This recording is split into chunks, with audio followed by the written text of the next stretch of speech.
कृषि सुधार बिलों का विरोध कर रहे किसानों ने दिल्ली में आज ट्रैक्टर रैली निकाली। उन्होंने कहा कि ये तो एक सिर्फ झांकी है। 26 जनवरी को एक पूरी फिल्म है और वो है कि ट्रैक्टर्स का पूरा एक रैली निकाली जाएगी। हम आज इसी मुद्दे पर बातचीत कर रहे हैं। बात ये कर रहे हैं कि हल जब कल बैठक होनी है तो ये तमाम बातें क्यों, आखिर ट्रैक्टर की क्या ज़रूरत है दिल्ली के सड़कों पर, इसके ऊपर बात कर रहे थे।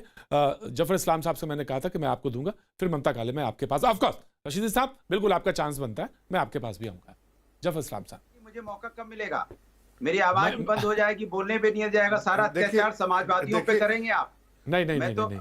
मैं तो इतना सम्मान करता हूँ आपका। आज आप पूरे मूड में बैठे हैं। नहीं नहीं नहीं नहीं नहीं नहीं नहीं, आप हमारे मित्र भी हैं। देखिए देखिए, मैं जफर इस्लाम साहब, अरे नहीं नहीं नहीं नहीं, audio down, audio down, audio down, audio down, आवाज डाउन कीजिए इनका, ऑडियो डाउन। आप हमारे मित्र हैं, मित्रता में तो इतना चलता है। मैं आपको कम बोलने का मौका दूं तो चलेगा।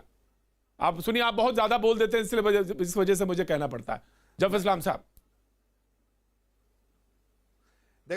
देखिए प्रतीक जी, आपने सही सवाल उठाया और ये लोग, बहुत सारे लोग और खासकर किसान भाई बहनें भी इस तरह की बात सोच रहे हैं। 95% किसान भाई बहन के, हमें क्यों इस तरह की चीज, जब सरकार तैयार है बातचीत करने के लिए, सरकार ने बिल्कुल लचीला, हर तरह से लचीला रुख दिखाया है कि हम बात करने के लिए तैयार है। अगर वो एमएसपी की बात करते हैं, एमएसपी का कोई जिक्र ही नहीं है इनमें। आप एपीएमसी की बात करते हैं, एपीएमसी में हमने कोई उस पर छेड़खानी की ही नहीं है। हमने किसी तरह की छेड़खानी नहीं की। फिर भी आदरणीय प्रधानमंत्री ने कहा, आदरणीय कृषि एग्रीकल्चर मिनिस्टर ने कहा कि भाई अगर आपको कोई भी ऑब्जर्वेशन है, हो सकता है हमसे कुछ कमियां रह गई हूं, आप आए, हमें बताएं, हम उसका जो है समाधान निकालेंगे, सुधार करेंगे। लेकिन अगर ये हो कि बिल ही वापस हो जाए तो इसमें लगता है कि कहीं ना कहीं उसमें कहीं आप जो है स्टैंड ले रहे हैं, वो बिल पे स्टैंड नहीं ले रहे, मतलब एक किसी राजनीतिक पार्टियों की तरह स्टैंड लिया जा रहा है। और मुझे लगता है इसमें कुछ लोग राजनीति करें। जब दिखते हैं कि वहां पर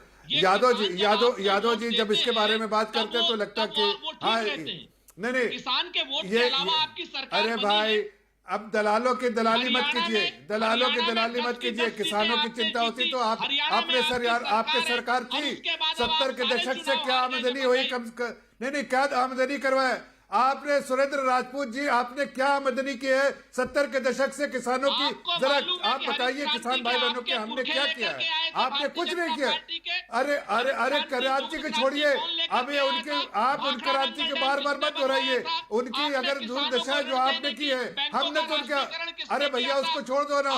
उस वक्त आपको सरकार ने बनाया था तो क्या आप ढोल पीटते रहते? क्या आपने कुछ किया है? तो मैं इसको सराहता भी हूँ। लेकिन अगर किसानों की आमदनी नहीं बढ़ाई तो किसान, अरे आपको इस जानकारी है क्या? आप सरकारी मुलाजिमों की, अरे आपको ये जानकारी है कि नहीं कि सरकारी मुलाजमत में ज्यादा सैलरी बढ़ी, आमदनी बढ़ी, किसानों की आमदनी पे आपने कोई चिंता नहीं की। किसानों की आमदनी की आपने कोई चिंता नहीं की। सरकारी मुलाजमत की आपने बढ़ाई सैलरी, ये तो हम सब जानते हैं। नहीं, आपने जो किया तो मैं आता हूँ, आगे बढ़ाता हूँ, बहस को आगे बढ़ाता हूँ, बहस को आगे बढ़ाता हूँ। जी, मैं जी दायरा बड़ा करता हूँ। समाजवादी पार्टी के प्रवक्ता मौजूद हैं, उन्होंने कहा कि मुझे बोलने का मौका कब देगा। ऑफ कोर्स डॉक्टर अनुराग, मैं आ रहा हूं। ममता काले, मैं उससे आपसे पहले उनको मौका दे देता हूं। लेकिन देखिए अनुराग भदौरिया, जब मैं रोकूंगा तो आप रुक जाइएगा, बराबर लगातार मत बोलिएगा, लगातार बोलते मत जाइएगा। जी डॉक्टर अनुराग भदौरिया। देखिए, मुझे लगता है भारतीय जनता पार्टी ने अपना जो आइडल है, आदर्श, कांग्रेस को मान लिया है। जो कांग्रेस ने किया था वही हम कर रहे हैं, तो कोई दिक्कत नहीं है। ठीक है भैया, जो कांग्रेस की हालत हुई थी आपकी हालत हो जाएगी, एक बात। दूसरी बात, ये जो बार बार कह रहे हैं मंडी नहीं खत्म होगी, तो मैं बार बार एक ही एग्जांपल देता हूं। बीएसएनएल धीरे धीरे हम लोग जितने लोग यहाँ बैठे हैं, जब जियो एयरटेल और जब प्राइवेट हुआ था, जब ये कम्युनिकेशन, तो आपको पता होगा सब कहते नहीं बीएसएनएल खत्म नहीं होगा, बीएसएनएल खत्म नहीं होने दिया जाएगा। आज बीएसएनएल की हालत ये हो गई है कि बिकने की कगार पे है और 4G लाइसेंस तक नहीं मिला है। पार्टनर 3G लाइसेंस पे काम कर रहा है बीएसएनएल। वही हालत मंडी की हो जाएगी। आज ये कह रहे मंडी बंद नहीं होगी, मंडी बंद नहीं होगी, मंडी बंद नहीं होगी।